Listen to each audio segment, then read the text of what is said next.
झोली को मेरी भर दो वरना कहेगी दुनिया ऐसे सखी का मंगता फिरता है मारा मारा।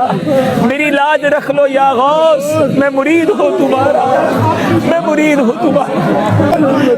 माँ मोहताज तो हाजत रवा अल मदद या गौसे आजम सैयदा।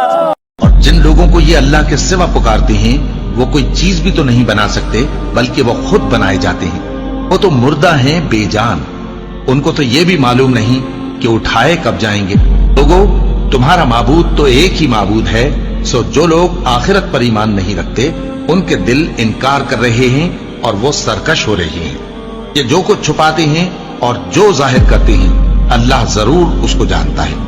वो सरकशों को हरगिज पसंद नहीं करता। और जब इन काफिरों से कहा जाता है कि तुम्हारे परवरदिगार ने क्या उतारा है तो कहते हैं पहले लोगों की हिकायतें। ऐ पैगंबर, इनको बकने दो, ये क़यामत के दिन अपने अमाल के पूरे बोझ भी उठाएंगे और जिनको ये बेतहकीक गुमराह करते हैं उनके बोझ भी उठाएंगे। सुन रखो कि जो बोझ ये उठा रहे हैं बुरे हैं। इनसे पहले लोगों ने भी ऐसी ही मक्कारियां की थीं तो अल्लाह का हुक्म उनकी इमारत की बुनियादों की तरफ से आ पहुंचा और छत उन पर उनके ऊपर से गिर पड़ी और ऐसी तरफ से उन पर अजाब आ वाक़े हुआ जहां से उनको ख्याल भी न था।